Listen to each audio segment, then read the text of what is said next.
Hi everyone and welcome to this episode 2 of Grease Pencil Beginner Tutorial. Hope you did learn something on episode 1 because today we are going further with a fun stickman performing a cheat 720 hook kick by Scott Adkins. Out of everything you've possibly seen over the internet, we are going to animate our own action move from a video reference. And trust me, reference is your friend. So big thanks to Scott Adkins for being our solid reference, and shout out to Alan Becker for the precious guide he made on stick figure animation. Okay, let's start.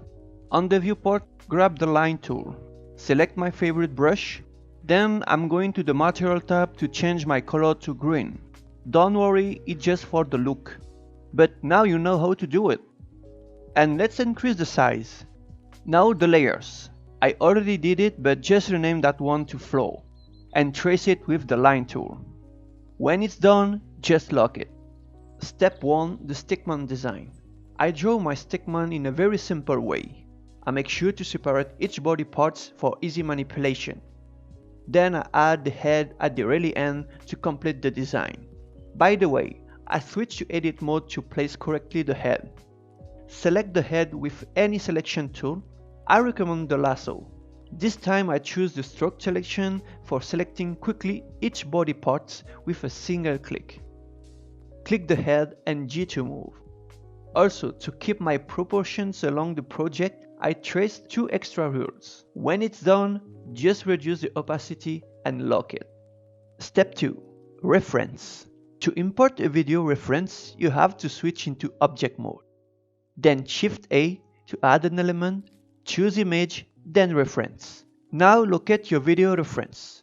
Make sure to click the filter setting, then tick the movie files. Find your video, then import it.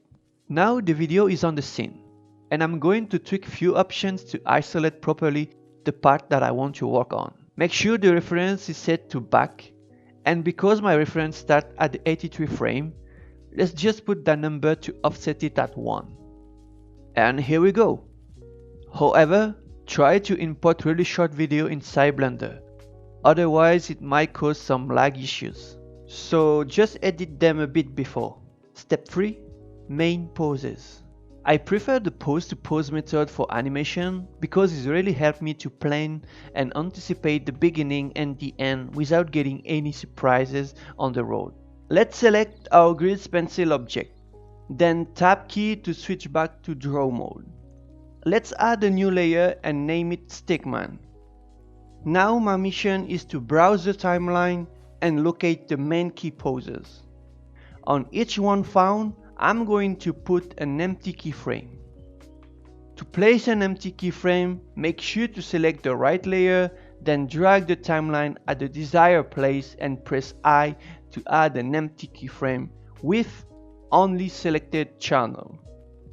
Locate most of the main keyframes as possible, contact, turn, jump, etc. The next part will be the drawing. On each empty keyframes, I'm going to redraw the poses according to my stickman model. It's really tedious, so take the time needed to analyze closely the placement of the body parts. For this task, I only use the line tool. Don't take care about placing the head for now.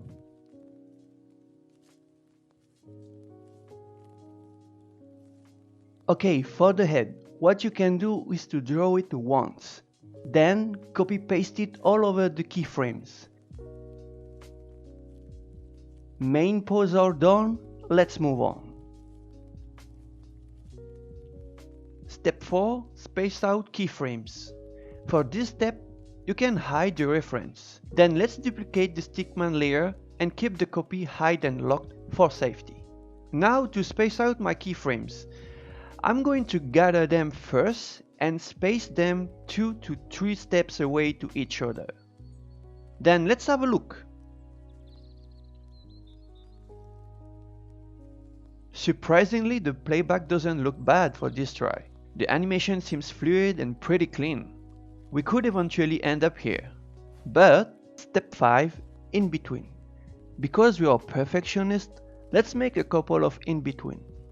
Know that in between is a drawing between 2 main poses. it's generally set at the halfway of the motion. But be aware that it's not every time the case, because depending on the speed action, the in-between could start closer to the main poses, giving more realistic effect.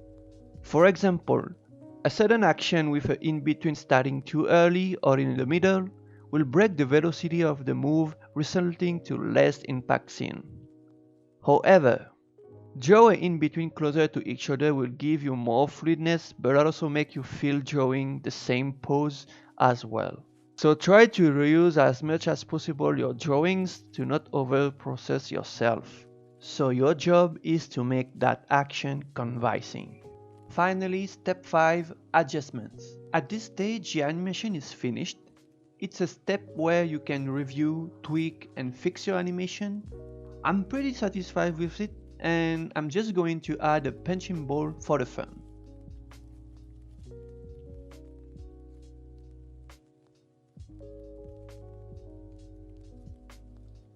And voila, a 6 Stickman doing a cheat 720 hook kick by Scott Adkins. Whew, that's it for today's tutorials. I really hope you did appreciate that episode. Much fun than a bouncing ball, to be honest, but as long as you can assimilate knowledge and techniques, I will be so much happy. So thank you so much for staying till the end. Much love for all the support. Feel free to join my Discord as well, even if I haven't really promoted before. So yeah, join the party. Until next time, cheers.